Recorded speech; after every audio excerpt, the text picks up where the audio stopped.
이어서 재테크 인싸들이 모이는 곳, 정철진의 목돈연구소가 시작됩니다.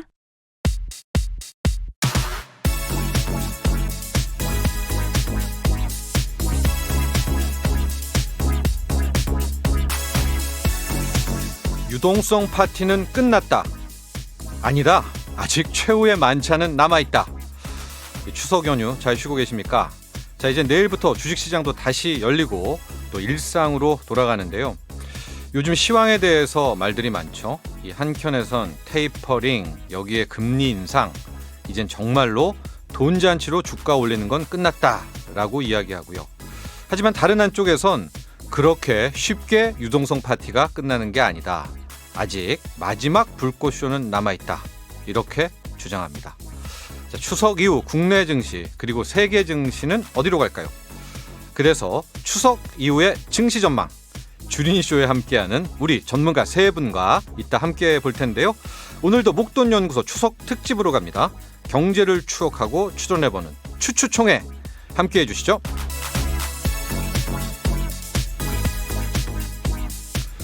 오전 11시부터 12시까지 목돈연구소, 저는 소장 정철진입니다. 이 연휴 마지막인 오늘이죠.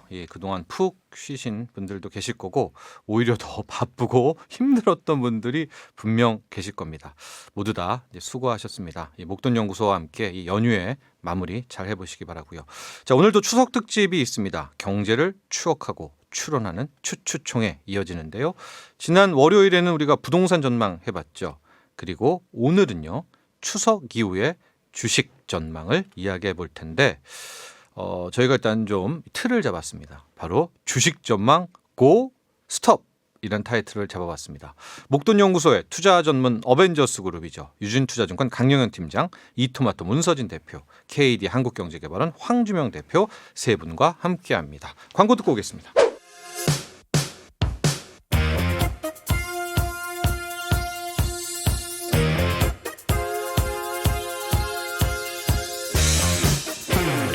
추석 이후 주식시장은 어디로 갈 것인가? 고 할 것인가? 스톱 할 것이냐? 세 분의 전문가와 함께 주식패를 돌려보겠습니다. 주식 전망 고 스톱!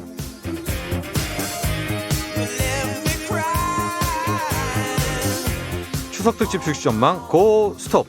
우리 목돈연구소의 어벤져스 세 분이죠. 오늘도 함께합니다.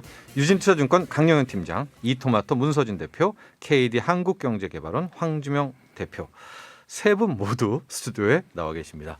안녕하십니까? 네, 안녕하십니까? 안녕하세요. 반갑습니다. 또 이렇게 추석 연휴에 만나 뵙게 되니까 든든합니다. 별로 그렇게 뭐 든든하다는데 안 좋으신가 봐요. 아, 좋습니다. 네.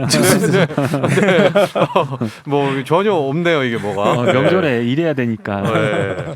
힘드셨나 봅니다. 그렇죠. 전도 부치고 해야 되는데. 네. 그렇군요. 명절 음식 이야기 나왔으니까 좀 많이 좀 드십니까? 개인적으로 나는 이런 거는, 이 음식은 무조건 먹는다, 명절에는. 이런 게 좀 있나요? 뭐 저는 뭐 다 좋아하는데 네.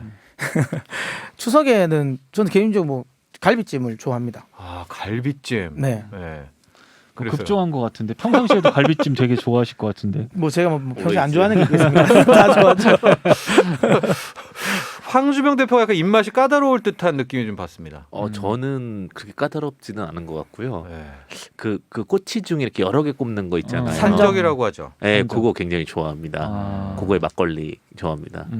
좀 이번 추석에도 네, 그건 항상 되게 좋아하기 때문에. 매일. 네네, 그 할머니가 항상 해주셔가지고 네, 그렇게 해서 이제 막걸리랑 맛있게 먹습니다. 그러니까 보통 지금 어머님이 많이 등장했잖아요, 우리 황주명 대표의. 네네. 할머님도 아직까지 이렇게 함께. 네, 할머니께서도 요리하시는 거 워낙 좋아하세요. 그래서 사실은 저희 어머니가 그 주방에 오시는 거 별로 안 좋아하세요. 할머니가 명절에는 그 정도로 요리를 좋아하셔서. 아직까지 며느리를 못 받아라 드시는 거예요? 아직 추석에 왜 몇십 이렇게 년을 가정을 살았는데. 혼란을 만드세요 지금? 화목한 가정에. 부엌키는 줄 수 없다 막 이러시는 거예요. 강영현 팀장은 어떻습니까, 이번 추석에? 음식은 많이 하긴 했죠, 본인이 직접. 저는 이제 제가 할 수 있는 것들이 요리들이 몇 개 있으니까 네. 그런 것들 좀 최대한 해주려고 하고, 제가 이제 이번 계획은 이제 저걸 그 맛조개를 잡아가지고요. 맛조개. 서해안에 가면 맛조개가 많이 있어요. 그렇죠. 네네. 그걸 잡아가지고 맛있는 조개탕을 끓여서 가족들하고 먹는 거. 근데 뭐 제가 제일 좋아하는 건 그게 돼지고기인지 소고기인지 모르겠는데 제사상에 가보면 간장에다 자글자글해서 이렇게 너비아니. 넓적하게 이렇게 너비아니 같은 거 말씀하시는 거예요? 너비아니인지 뭐 이름은 정확하게 모르겠는데 그 고기예요. 그 자르면 고기거든요. 근데 이렇게 간이 살살 배겨가지고 먹으면 되게 맛있고 저는 그거 되게 좋아하거든요. 그럼 너비아니면 소고기일 겁니다. 소고기요? 네. 소고기 근데 다 술안주예요. 그리고 정종 먹을 수 있잖아요. 아, 네. 그렇죠. 정종이. 뭐 하여튼 결론은 네. 많이 드셨다. 잘 드셨다. 네. 세 분 모두 잘 드셨다. 네, 네. 네. 깔끔하게 드셨다. 네. 네. 오늘 우리가 할 얘기가 좀 진지할 수도 있습니다. 하고 많이 틀릴 수도 있어요, 여러분들도. 그래서 저희가 주식 전망 고 스톱이라는 틀을 통해 가지고 저희가 코너를 마련해 보려고 하는데 명절에는 바로 이 게임이 빠지지가 않습니다. 고 스톱. 고 스톱을 좀 하시나요? 저는 못합니다. 못해요. 네. 전 미나톤 잘합니다. 저는 해요. 잘해요. 고수. 네. 아니 문선인 대표가 왜 못하죠, 고 스톱을? 저는 그러니까 생긴 건 굉장히 이제 안 어울려 되게. 타짜같이 그러니까. 뭐 아는 이런 걸 섭렵할 것 같잖아요. 네. 그래서 저는 개인적으로 그쪽에는 좀 소질이 없어서 그걸 잘 안 합니다. 뭐 포카도 뭐 포카는 룰은 아는데 잘 안 하고. 포카도 안 해요. 예, 그다음에 뭐지 훌라? 네. 근데 아예 룰 또 몰라요. 뭐 바둑이 이런 것도 아예 모르고 룰 아예 네. 자체를 모르고. 야, 되게 건전해. 섰다 이런 거 전혀. 예, 그 고수톱은 그냥 그 모바일 게임으로 그냥 예를 들어 이제 그 기계가 알아서 점수 내주는 거 뭐 그런 건 하는데 제가는 또 잘 안 합니다. 오. 네. 그럼 뭐 경마 같은 것도 아예 안 하시고요. 안 합니다. 아니, 그러니까 이런 주식 말고는 어떤 없네요. 아니 우리 근데 문호준 대신 대표가. 저는 이제 이미 그 뭐 주식은 좀 다르지만 제가 선물을 또 매매를 많이 하잖아요. 아. 예, 사실 그것도 하는데 또 이거까지 가버리면 안 될 것 같아서 예, 일단 제가 그쪽 욕구는 그냥 선물로 그냥 선물로 근데 강도로만 따지면 선물이 이제 도박성은 어마어마하잖아요. 그러니까 그걸 하고 있으니까 사실상 재미가 없더라고요. 앞서 아까 우리 강령현 팀장은 난 좀 친다. 저는 잘합니다. 밑장 빼기 이런 거 잘해요. 이렇게 또 슬쩍 놓는 척하면서 어이구 하면서 이렇게 뒤집었는데. 그건 범죄 아닙니까? 아니 요즘에는 이제 점짜리에서 무슨 범죄야. 조커라고 하잖아요. 가족들한테. 패를 이렇게 네. 같이 넣잖아요. 그렇죠. 그럼 이제 막 이렇게 쓱쓱쓱 쓸다가 네. 그 조커는 늘 자기가 선일 때 다 내 손에 들어오게 할 수 있어요. 그렇게까지는 그 정도 아니지만 기술은 돼요. 그 정도까지는 아니지만 그렇게 타짜 아닌가요? 쓱쓱 패 모을 때. 대충 이렇게 대충 이렇게. 어. 그 가족들 돈은 사실 딸하고 있는 거잖아요. 그렇죠? 그렇게 하고 이제 뭐 그걸로 맛있는 거 먹고 막 그런 거니까. 네. 장인어른, 뭐 장모님, 뭐 옛날에는 뭐 그쪽 계열의 처가 계열의 할아버지 할머니 뭐 처삼촌까지 다 모여서 치고 했는데. 아 정말 네. 옛날에는 진짜 그렇죠. 아침 8시 반부터 맞죠. 이 방에서 판 저 방에서 파는데 그러니까요. 요즘은 그게 모이지 이 자체가 못하니까. 못하니까 네. 모이질 못하니까. 네. 허리가 엄청 아프더라고요. 그 고스톱이나 미나토 같은 걸 치면 그렇죠. 네. 진짜 체력이 좋아야 될 것 같아요. 맞아요. 그러니까 90년대 초반 이후로는 이제 그런 문화가 정말 많이 없어졌고 지금의 MZ 세대들은 뭐 이렇게 할지 몰라요 지금. 그렇겠죠. 그래서 혹시 저희가 이거 준비하면서도 MZ도 들을 텐데 고 스톱 그러니까 여러분 그때는 그냥 간다가 고예요. 네, 난 더 간다. 근데 여기서 멈춘다가 스톱을 외친다라고 생각하시면은 이번에 저희가 어떻게 흘러갈지 알 수가 있을 것 같고요. 자 오늘 이 세 분의 전문가와 마치 고스톱을 치듯이 주식 전망 토크를 이어나가 보려고 하는데 저는 이제 광을 파는 사람입니다. 그래서 제가 광을 팔면서 세 분의 이야기를 보고 제가 이제 중간 중간에 훈수를 두는 거죠. 왜냐면 전 광을 팔았으니까 이제 그렇게 이야기를 할 텐데 자 먼저 주제를 던져 놓고 이야기를 시작해 보죠. 추석 이후 주식시장 고입니까 스톱입니까? 이겁니다. 나는 상방 오른다면은 고를 외쳐주시고요. 아니다 추석 이후에는 이제 조정이 나올 거다라고 하면 스톱을 외쳐주시기 바랍니다. 자 어느 분부터 할까요? 이 토마토 문서진 대표. 저부터 할까요? 예. 네. 저는 뭐 다들 아시는 것처럼 그대로입니다. 저는 고입니다. 고 외쳐주세요. 고! 그리고 왜 내가 고를 외쳤는지를 일단 들어야 되는데 일단 고 외쳤고요. 다음 유진수 선수과 강영현 팀장. 고가 너무 박력 있어가지고 저는 조그맣게 하겠습니다. 스톱. KD 한국경제협회 황주명 대표. 그럼 전 중간으로 가겠습니다. 안 돼요 이거는. 중간 멘트로 스탑. 중간으로. 고 한 분에 스탑 두 명입니다. 두 분이에요. 먼저 그렇다면은 고를 외친 문서진 대표. 왜 추석 이후에 주식시장은 오른다고 생각하시죠? 뭐 일단 가장 중요한 이유는 스톱을 시킬 만한 이슈가 없다고 생각합니다. 그러니까 시장에서 우려하고 있는 뭐 홍다 그룹 이야기라든지 근데 저는 이거는 다른 제가 TV 방송에서 이 홍다 이야기를 많이 드렸거든요. 중국의 부동산 네, 그룹입니다. 부동산. 홍다, 근데 이게- 에버그란데. 그렇죠. 근데 이게 리만 사태 같이 되지 않는다. 상품의 구성 자체가 그러니까 리만 사태의 옛날에 CDO 구조 문제됐던 구조화 채권의 문제랑은 아예 다르거든요. 네. 예, 그래서 그 문제는 일단 머릿속에 그렇게 신경 안 쓰셔도 된다라는 쪽이고 그리고 나서는 FOMC 회의가 우리가 끝나고 이제 나올 건데 이제 오늘 밤이에요. 그렇죠. 오늘 내일 새벽쯤 이제 되겠죠. 네. 그때 그러니까 제롬 파월. 제 생각에는 이미 이거 다 알고 있지 않나요? 뭐 테이퍼링 테이퍼링 할 거? 한다라는 거. 맞아요. 오히려 그거에 나오면 차라리 불확실성 저는 해소라고 해소. 봅니다. 예, 오히려 그 그래 무시무시한. 그 제일 그 맞는 치트키지 않습니까? 선반영. 네. 그러니까 악재의 선반영 오히려 불확실성의 해소라고 저는 생각이 들고요. 제가 계속 이야기 드리는 건 좀 걸리는 건 두 가지인데 하나는 그건 좀 이따 얘기하세요. 네, 알겠습니다. 네. 그래서 특별하게 뺄 만한 건 없다. 지금 못 올라가는 이유는 비싸다는 이유는 있다. 근데 비싸다고 해서 시장을 뺄 것 같진 않다. 그럼 빠지면 저가 매수가 들어올 가능성이 매우 높다. 네. 그럼 시장은 아주 강하게는 올라가지 못해도 빠지진 않는다. 그럼 네. 굳이 이 장에서 그러면 스톱을 할 필요가 있을까? 그래서 저는 그 이야기 드리는 겁니다. 유동성 잔치를 끝내려는 게 테이퍼링과 금리 인상이라고 한다면 테이퍼링 이슈는 이제 선반영이고 모두 다 한다. 네. 심지어 주식을 한 달 전에 시작한 주린이도 테이퍼링을 이제 안다. 그렇죠. 네. 그렇죠. 그 정도로 똑똑해졌다는 거죠. 그렇기 때문에 이제 오늘 밤입니다. 내일 새벽에 FOMC 회의에서 금리 결정 끝나고 제롬 파월 연준 의장의 이제 기자회견이 있을 텐데 뭐 테이퍼링을 한다라고 외쳤을 때 그 무섭다는 그때부터 주가가 쭉 올라가는 그것도 지금 예상한다 이겁니까? 왜냐하면 지난 2013년에 딱 정확한 얘기였잖아요. 하기 전까지는 뭐 테이퍼 텐트럼이다 하겠지만 실제로 하고 나서는 주가는 안정적이었거든요. 그 흐름이 나올 것 같아요, 저는. 네. 그러면 아직 유동성 잔치는 끝날 때가 아니기에 네, 그 누구도 막을 수가 없기에 네. 한 번 더 불꽃쇼를 기다린다. 온다. 그래서 추석 이후에 고를 외쳤고요. 다음 유진투자증권 강영현 팀장 스톱을 외친 이유는 네, 뭐 한국에서 이제 금리 문제를 또 연내에 한두 번 더 올린다라고 했는데 네. 그게 좀 부담이 될 것 같아요.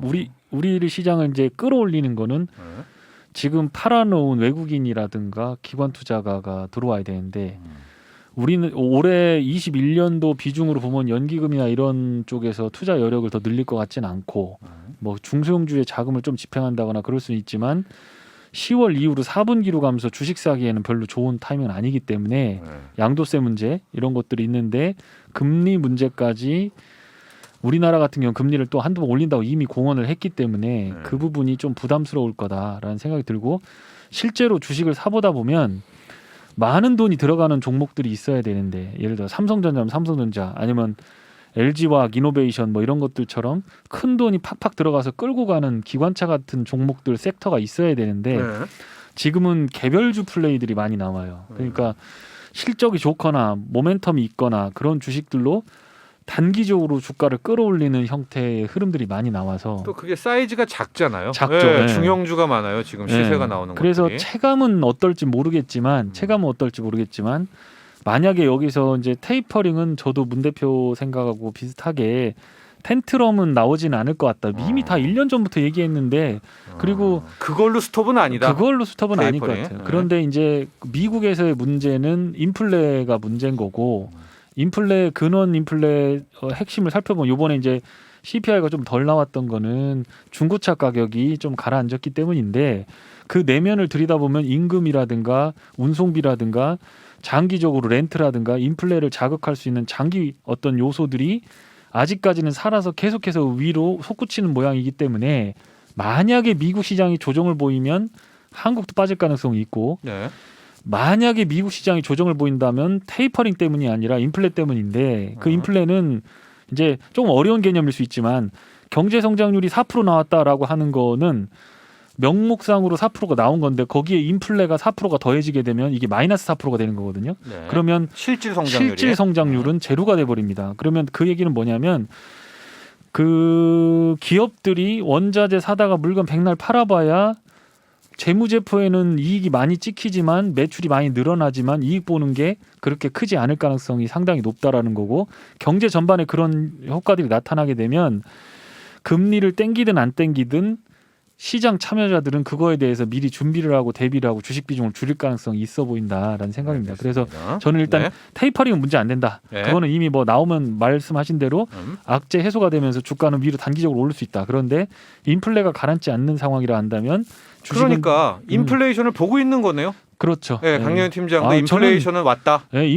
지금 이미 인플레가 네, 일시적이 아니다. 네, 일시적이 아닌 거죠. 네. 트랜지터리가 아닐 가능성이 상당히 높다. 이렇게 생각합니다. 그래서 그 인플레에 대한 어떤 리스크를 감안한다면 주식시장도 이제는 위로는 못 간다. 그렇죠. 그렇다면 밑으로밖에 위로 못 가면 항상 밑으로 가잖아요. 그렇죠. 주식이라는 게. 네. 그래서 스톱을 외쳤고요. 자, KD 한국경제개발원 황주명 대표 왜 스톱입니까? 이게 저도 고스톱을 잘 치지 못해요. 근데 원리는 알거든요. 네네. 그러면 이제 원고를 부르고 지금 투고까지 불러서 지금 거의 이제 압도적인 강세론자들이 먹고 있었어요. 쓰리고도 됐죠. 지금 네. 쓰리고도 됐고 네. 이제 포고되지 포고 포고도 아니야. 됐어. 포고도 됐지. 이 그럼 이제 정도면 파이브고 불러야 솔직히. 되는데 파이브고쯤이에요 지금. 그러면 뭐냐면 이 파이브고를 부를 때 판도는 엄청 커졌어요. 네. 근데 이제 이 파이브고를 부르려면 저기 있는 패보다 패가 더 좋아야 되거든요. 예를 들면 뭐 7장을 갖고 이겨야 그러니까 점수 된다. 낼 게 있어야죠 이제. 그렇죠. 근데 여기 만약에 5점 가까이 됐는데 이제 6점까지 된 거예요. 이제 한 점만 더 하면 오히려 다 그 5, 6가 다 무너지는 거거든요. 고스톱 되게 잘하는 것 같은데. 보니까 그래서요. 그래서 이제는 결국은 뭐냐면 그 반대쪽 패도 이제 슬슬 채워지기 시작했다는 거예요. 여기서 계속 고를 외쳐버리면 그러니까 악재 팀도 네. 네, 떨어진 쪽에서도 뭔가 차고 있다. 이제는 오히려 질 수 있는 카드가 되는 거예요. 근데 그 악재는 하나의 카드만 되면 이길 수도 있는 거거든요. 1점만 더 내면. 네. 그 상황이라고 저는 보고 있고요.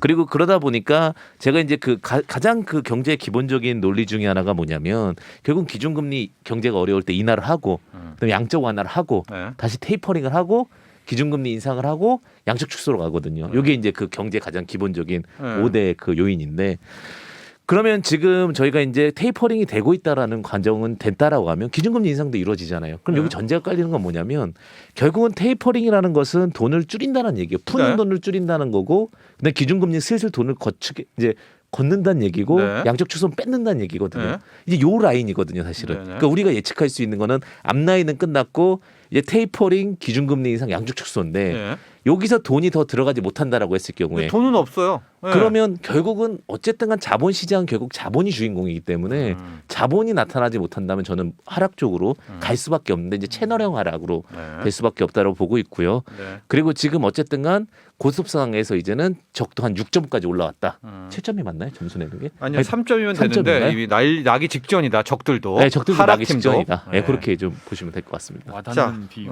이렇게 고 스톱을 외쳤는데 이제 고를 외쳤다면은 추가로 나는 요거를 더 가령 이런 거잖아요. 이제 고 한 다음에 점수를 더 내야 되잖아요. 네.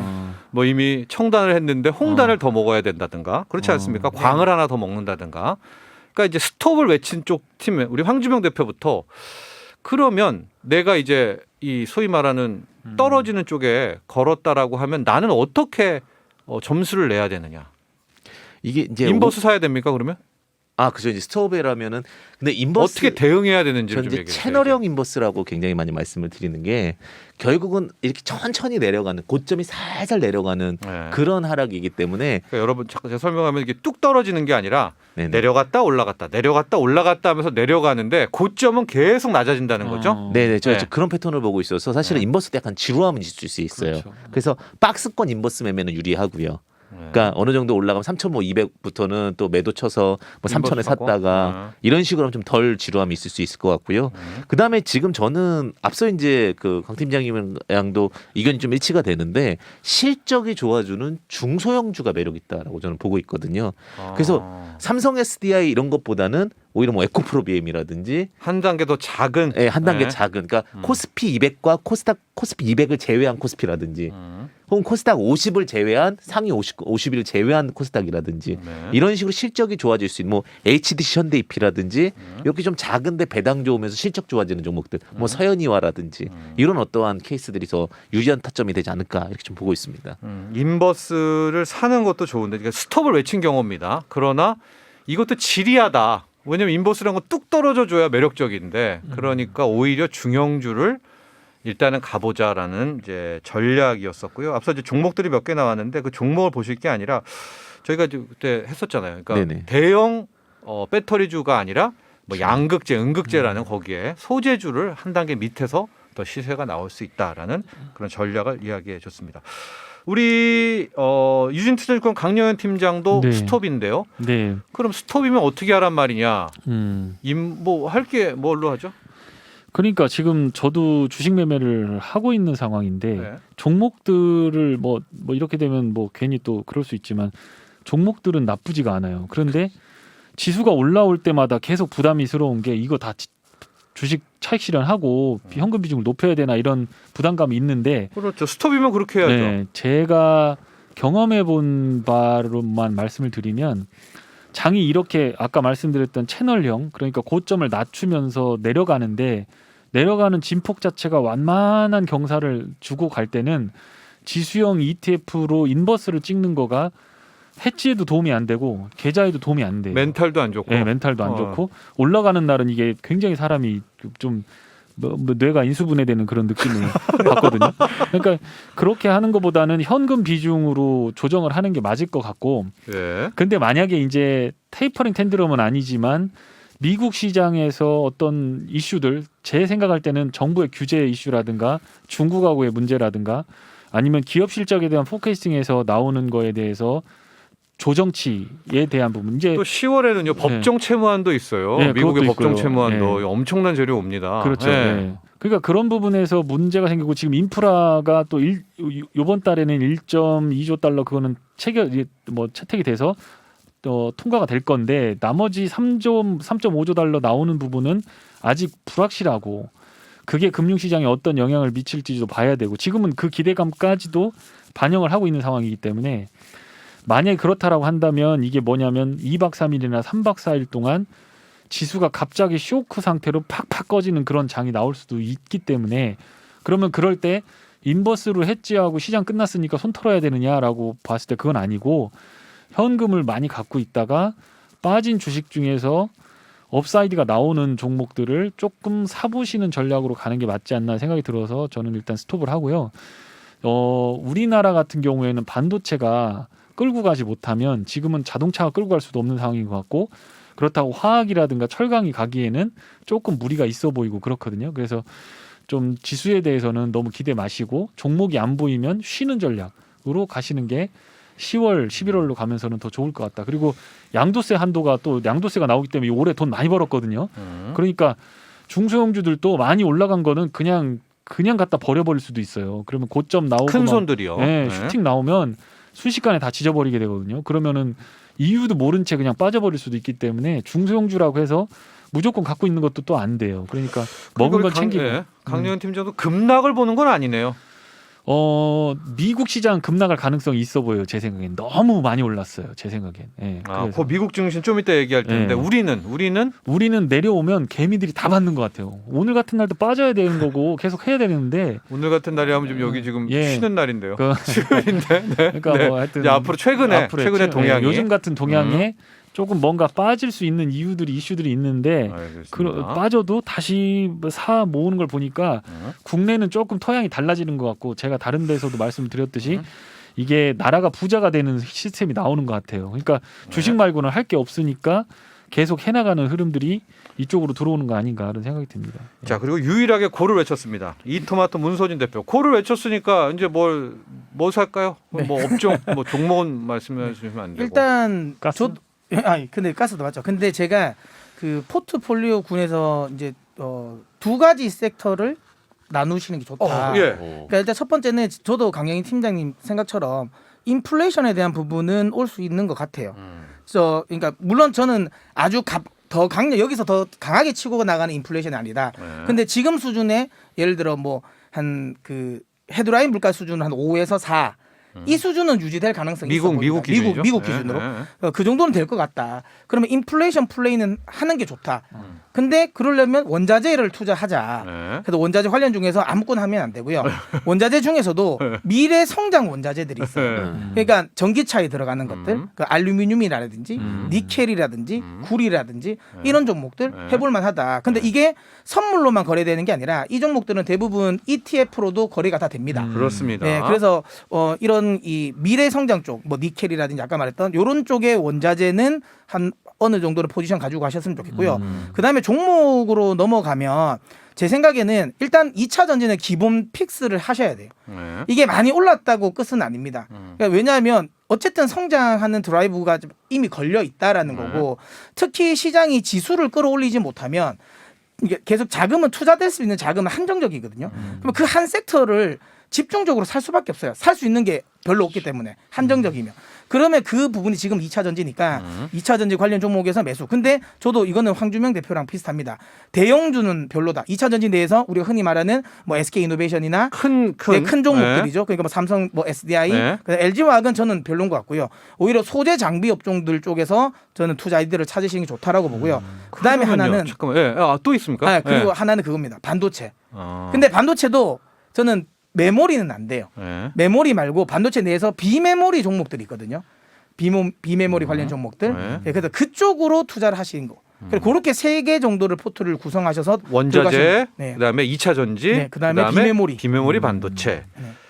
근데 지금 보면 대형들이 요거만 짧게 좀 답변해 주세요. 대형들이 다 못 간다고 하는데 시장은 어떻게 갑니까?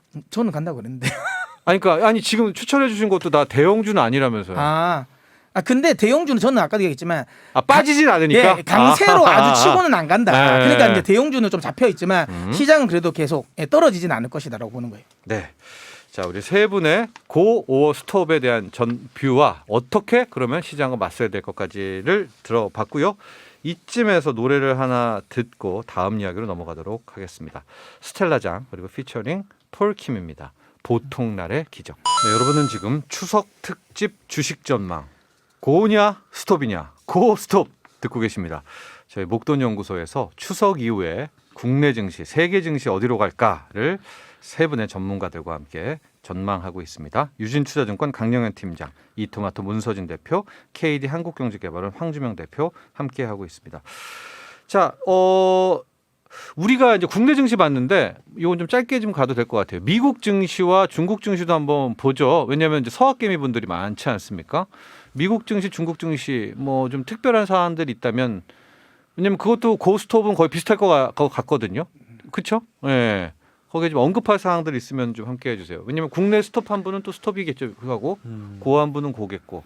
네, 뭐 저는 뭐 항상 국내보다 미국은 여전히 더 세다라고 저는 생각하고 네. 그거를 보고 있는데, 제가 그 포인트가 있어요. 그러니까 제가 예상하고 있는 거는 고인데 딱 그 두 가지 포인트가 만약에 제가 예상과 다르게 나오면 그건 좀 이따가 그래요? 네, 이따가 네, 할 근데 거예요. 그러면 그건 이제 변수는 제외하고 네. 저는 고로 보고 있고, 중국은 어떻게 돼요? 중국은 제가 보기엔 중국은 안 간다. 왜냐하면 중국 정부가 네. 예, 그거는 제가 요즘에 골드만삭스가 그 중국 스톱이네요. 예, 중국 스톱이에요. 골드만삭스가 중국에 투자를 했는데 제가 보기엔 큰 실수일 것 같아요. 왜냐하면 중국은 일단 선부론에서 공부론으로 바꾸는 순간 제가 보기엔 주식은 안 된다. 네. 예. 공공부유. 예, 네. 이거를 딱 일단 공동부유. 천명한 순간부터 기본적으로 기업들이 이익을 많이 벌게 하기는 어렵다. 예, 그리고 뭐 최근에 뭐 홍다그룹 관련 부분도 제 생각 다 그런 쪽인 것 같아요. 알리바바라든지 이런 쪽이, 그러니까 그러니까 중국 기업들이 지금 자리에서 튀어 올라가기는 힘들다. 그렇다면 뭐 사실 중국 쪽은 좀 약하지 않을까라는 저는 생각을 하고요. 미국은 여전히 좋다. 왜냐하면 그러니까 기업 실적이 꺾일 만한 요소가 지금은 없어요. 그러니까 이게 뭐 급격하게 우리가 많이 우려하는 것 중에 그 닷컴 버블 이야기를 많이 하잖아요. 네. 닷컴 버블을. 근데 닷컴 버블 때는 그 고점이 나오는 그 시점에서, 그러니까 1999년에 이미 기업 실적들은 다 꺾였어요. 다 꺾이고 하락하고 있는 구간에서 그냥 주가만 올랐던 거고, 지금은 기업 실적도 성장하고 있으니까 닷컴 버블 때와 같은 동일선상으로 비교하지 말라. 네, 보기가 네. 어렵다. 네. 그리고 우리가 예전에 예상했던 자율주행, 그러니까 이런 거죠. 지금 이거가 나오는 거 너무 비싼데 네. 왜냐하면 그건 실적이 안 나오는 데인데 이게 시간이 지나면서 점점점 소위 말하면 이익의 듀레이션이 짧아지는 거예요. 그러니까 지금은 비싸다고 했는데 갑자기 자율주행이 이제 또 상용화가 돼버리면 또 거기에 대한 매출에 대한 인식이 또 앞으로 또 당겨질 거 아니에요. 알겠습니다. 이런 상황이기 네. 때문에 제가 보기엔 더 올라간다라고 봅니다. 황주명 대표는 전에 우리가 주머니 쇼할 때도 그때 이 빅스 지수를 얘기하면서 나스닥은 15,100, 200 이상은 못 간다. 네네. 그러나 지금 만우석 한 300도 가고 500까지 막 갔습니다. 이런 상황인데 나스닥은 그럼 언제 빠집니까? 전 나스닥은 빠진다라고 보고 있고요. 네, 이유라던가 뭐 이게 있어야 되겠죠. 사실 저는 그런 것 같아요. 그러니까 주식이라는 것이 어떤 체계적 위험도 있지만 비체계적 위험이 더 크다라고 저는 보고 있고요. 항상 예상하지 못한 그 포인트 변수에서 주식은 리스크가 된다라고 보고 있는데 네. 일단은 사실 이제 빅스 지수를 얘기하는 건 뭐냐면 너무 평화로워요.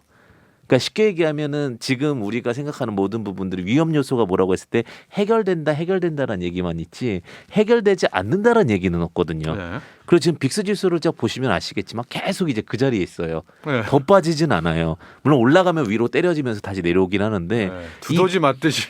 네. 맞습니다. 네. 그러니까 이제 가나 생각하면 또 내려오고 가나 네. 생각하면 또 내려오는데 그렇다고 하단이 지금 낮추는 경향을 좀 보여주고 있고 제가 앞서 이제 말씀드렸다시피 제가 오랫동안 이제 경제를 보면서 느꼈던 건 뭐냐면 시간은 틀릴지라도 경제적인 룰이 깨지는 경우는 거의 못 봤어요. 그건 자본주의 시장 안에서. 그러니까 지금 말씀드렸던 자본주의를 벗어나게 되는 중국의 입장에서는 저는 이제 조금 리스크하다고 보고 있고 네. 기본적인 자본주의 시장 안에서는 결국은 똑같은 행동이 변칙적으로 나올 수밖에 없는데 세 가지가 좀 있을 수 있을 것 같아요. 미국 같은 건 첫 번째 이제 세금에 대한 이슈 분명히 있거든요. 증세. 네, 근데 지금 이것이 그냥 아무렇지도 않게 느껴지는 것은 아직 세금이 나한테 안 와닿아서 그렇거든요. 네. 그 증세가 이제 시작되고 정말 이게 과세되고 이렇게 되면 굉장히 큰 리스크로 와닿을 거고 연말 네. 지나고 나면 그다음에 두 번째는 제가 말씀드렸다시피 결국은 돈은 안 풀린다라는 부분이 있고요. 네. 그다음에 세 번째는 지금 개인들이 잘 방어하는 것 같지만 이제 개인들이 어떤 감정을 갖냐면 개인 지수가 지금은 너무 중요한 것 같아서 예전에 주식은 저가 이제 직접적으로 체험하는 얘기인데 네. 예전에 주식은 무조건 갈 줄만 알았대요. 그러니까 작년에 들어왔던 개인 투자자분들은 왜 주식에서 손해를 보냐? 전문가가 왜 필요하냐? 내가 더 잘하는데 이런 생각을 가졌는데 지금은 이제 어떤 생각을 갖냐면 주식은 빠질 수도 있구나. 그래서 관리를 해야 되구나라 해서 무조건 지르는 자금이나 무조건 움직이는 자금이 없어졌다라는 것은 미국도 미국도요? 동일할 것 같아요. 미국도. 어차피 거기도 이제 로빈훗이 있었으니까 네. 그런 부분들을 봤을 때 개인들이 성숙해지면서 위로 그러니까 무턱대고 쏘는 상방의 자금들이 이제 많이 줄어들고 있다. 보수적 자금들이 움직이고 있다고 보고 있기 때문에 이 부분도 참고하시면 좋으실 것 같습니다. 자, 이제 이렇게 다시 고스톱 전망에 이제 마지막까지 매조지를 했는데 우리가 이제 고스톱을 칠 때도 느닷없는 변수에 이제 독박을 쓰게 되지 않습니까? 갑자기 이제 막 뭐죠? 그것도 하게 되고 먹은 거 또 나오는 그것도 하게 그렇죠. 되고 막 그러면서 고를 외쳤다가 이제 역공이 들어오게 되면 내가 무너지게 되는 거. 특히 상대 팀의 2패가 떴다. 그러면 지금 뭐 여러분들이 고스톱 했지만 나의 모든 건 다 틀릴 수 있다라고 내가 생각하는 변수. 그러니까 스톱을 외쳤던 분들은 근데 요거 떠버리면은 시장 날아간다. 마지막 파티 한 번 더 남아 있다라는 그 변수를 이야기를 해주시죠. 강영희 팀장. 네, 윗방향으로 만약에 인버스를 쳐놓은 사람은 윗방향이 리스크가 되는 거거든요. 예. 그렇게 되면 그럴 수 있는 건 중국이 납작 엎드리는 거. 미국한테 네. 항복 선언. 형, 내가 생각해 보니까 잘못했어 내가. 예. 내가 좀 잘할게. 이렇게 하는 그거는 왜 그러냐면 우리가 유튜브라든가 마이크로소프트라든가 이런 업체들, 플랫폼 업체들이 들어가게 되는 걸 의미하거든요. 예. 그러면 이제 어떻게 봐서는 중국 체제 시스템 자체가 붕괴된 지금 자기들이 원하는 중화 사상과 자기들이 지금 추진하고자 하는 시진핑을 우상화하고 또 중국 런민들끼리 좀 잘해보자라고 하는 것들에 대해서 유튜버가 풀리면 사람들이 알게 되거든요. 내가 보는 세상이 다가 아니네? 라고 하면서 지동설을 믿던 사람이 천동설을 믿는 것처럼 세상이 바뀌게 되는 건데 네. 그런 상황이 오면 13억 인구의 중산층도 많이 갖고 있고 세계 2위 경제대국의 플랫폼 업체라든가 중국 미국의 어떤 그런 기업들이 들어갈 수 있기 때문에 저는 그렇게 되면 된다. 그렇게 되면은 좋아진다. 나스닥 한 3만 선까지도 갈 수 있다. 이렇게 생각하는데 그게 아니라고 한다면 그 현재 그 시진핑이 꿈꾸는 그걸 시진핑이 그걸 물론 자기가 수그려야 되겠네요. 그렇죠? 그 시진핑이 네. 일단 그 공산당 리스크를. 네? 근데 그렇게 얘기했다고 하잖아요. 니네는 4년이면 되는 건데 네. 대통령 끝나는데 중국은 영원하다. 아, 그러니까 이러면서. 안 될 것 같지만 네. 그래도 불구하고 미국과 중국이 다시 화합해 버린다면 네. 새로운 성장 엔진이다. 그렇게 되고 이제 그러려면 미국이 가진 걸 풀어야 되거든. 미국이 가진 걸 열어줘야 돼요. 금융부터 시작해서 플랫폼 기업들까지 다 풀어줘야 되고. 중국이 풀어줘야 되는 거 아니에요? 네, 중국이 네. 풀어줘야 네. 돼요. 그러면 미국이 들어가는 거니까 당연히 그쪽이 수혜가 받는 게 맞고. 그럼 세계는 다시 한번 그냥 그렇죠. 파티가 한 번 더 풍짝이 나오는 벌리고 거고 풍짝이 그렇게 될 나온다. 거라고 생각하고 나스닥이 지금 우리가 안 좋게 보는 나스닥은 그 모멘텀이 생기게 되면 더 폭등할 거다. 그럼 문서진 대표의 19,000? 압승이죠. 압승 2만 19,000이 간다. 19,000이 신격화 갈수 되는 있다? 거죠 이제. 네, 신격화 문서진이 된다. 문느님이 되는 거죠. 문느님. 우리 황주명 대표는 지금 이제 나스닥도 떨어지고 국내도 채널의 하락이 될 텐다고 봤는데 이거 터지면은 내가 독박이다. 이건 완전히 나도 뭐 통제 못한다. 그러니까 즉 시장은 날아갈 수 있다. 뭡니까? 전 코로나가 더 크게 터지면 오히려 지수는 날아갈 거라고 봅니다. 가장 오늘 큰 또 풀어요. 그러니까 아니 코로나 더 터지면 네. 저는 이 지수가 상승한 거는 다른 건 아무것도 아니라고 봐요. 저는 네. 코로나라고 보고 있기 때문에. 예. 근데 지금 코로나가 위드란 단어를 썼잖아요. 위드 코로나. 네. 위드 코로나 쓰던 코로나를 좀 얕보고 있는 거거든요. 이제 같이 가도 돼. 근데 다시 이제 코로나를 뛰어넘는 그 변이가 나오는데 그 변이가 어마어마해서 막 진짜 막 사망자 수가 늘어나고 이러면 그러면 실망 아니에요? 그럼 대폭락 아닙니까? 전 그 돈이라는 것은 결국은 투자처전 자본의 흐름으로 캐시플로우로 봤을 때 네.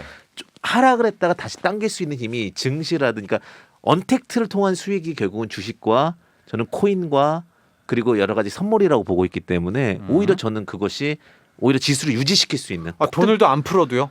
예, 돈은 그러니까 그 어느 순간 그러니까 주식 시장으로 다시 또 돈이 들어가게 되는 왜냐하면 테이퍼링인데도 돼요? 테이퍼링인데도? 제가 이제 우려되는 건 뭐냐면 이제 다시 금리 인상을 연결할 수밖에 없고 네. 대출 금리라든지 이런 거 되게 되면 결국은 이게 코로나가 이제 완화된다라는 기조 아래서 금리가 이제 인상되는 네. 거거든요. 그럼 금리 인상이 되게 되면 저 같은 경우는 굉장히 리스크라고 좀 보고 있기 때문에 네. 오히려 이게 유지가 될 수 있다라는 거죠. 그러니까 만약에 코로나 커지면은 금리 인상 나중으로 미루자, 테이퍼링을 조금 완화시키자.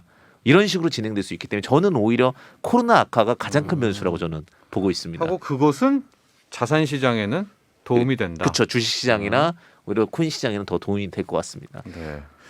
그리고 이제 상방을 외쳤던 우리 문서진 대표. 요게 터지면 나는 바꿀란다. 나는 스톱이다. 이제 나는 비관론자로 바꾼다. 계속 앞서부터 얘기하려고 했는데 그 두 가지였었죠. 뭐예요, 그게? 예? 이거 두 가지가. 일단 첫 번째는 그러니까 지금 임시로 저는 통과될 것 같긴 한데 부채한도 증액 협상 관련 부분이죠. 미국 10월에 다가옵니다. 네. 법정 채무 한도입니다. 그렇죠. 예. 그러니까 이거는 제 생각에는 될 것 같아요.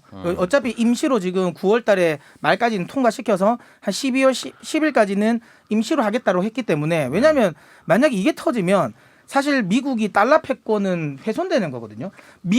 달러를 찍어내는 달러로 쉽게 말하면 그 미국채를 발행했는데 그 발행을 디폴트를 돼서 상환을 못한다. 이건 말이 안 되는 거거든요. 초달러 약세 나오겠죠. 예, 그거는 네. 정말 그러니까 네. 미국 이 정치인들이 아무리 뭐 정치적인 뭐 이런 걸 있더라 하더라도 이 기조를 흔들지는 않을 것이다. 그래서 그걸 할 건데 만약에 진짜 혹시라도 네. 이게 통과가 안 돼서 미국이 뭐 상징적이라도 그냥 디폴트가 나온다. 네. 그러면 이건 정말 큰 악재고 그때 되면 저는 무조건 하방입니다. 무조건 하방이고 네. 그때는 12월까지는 기다려야 되는 거네 그러면. 아니죠. 아니, 10월이죠. 10월 10월. 달에 10월이니까 예, 이번에 10월 달에 네, 나오는 네, 거고 네, 네. 그다음에 이제 그거죠. 이제 이거는 이제 아까 말한 이거는 가능성이 좀 낮은 거고 그래도 가능성이 있을 만한 거는 연준의 그러니까 파월 의장의 연임 여부거든요. 네. 근데 이거는 사실 10월에 결정되는데 네. 물론 모릅니다.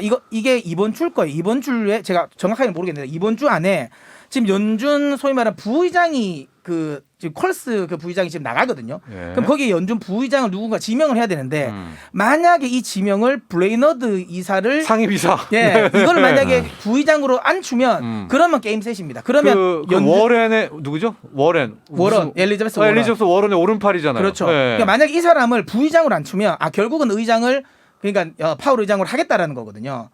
부의장으로 안 추면 네. 그러면 이제 끝나는 거잖아요. 의장은 안 된다는 거예요. 지금 현재 가장 우선순위는 블레이너드 그 상임 이사거든요. 네. 그러니까 이게 지금 파월 의장이 경쟁자인데 이 경쟁자를 부의장으로 안 춘다는 거는 결국은 의장을 파월 의장으로 연임하겠다는 소리니까 네. 그러면 게임 셋이에요. 근데 이번 주에 그게 제가 알기로 나올 거라고 알고 있습니다. 결정이.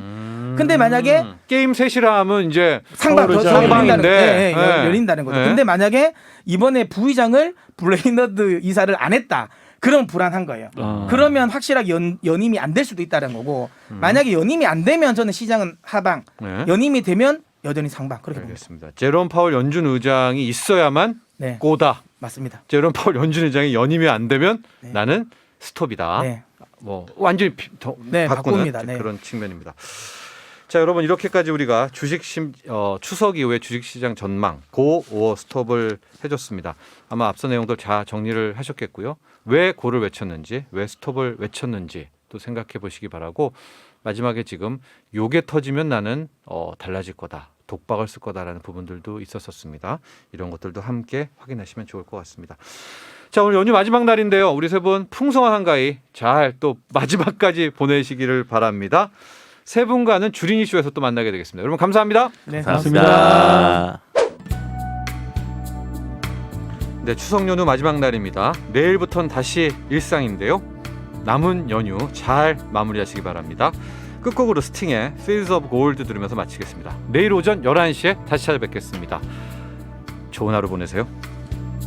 You remember me when the west wind moves upon the fields of barley. You forget the sun.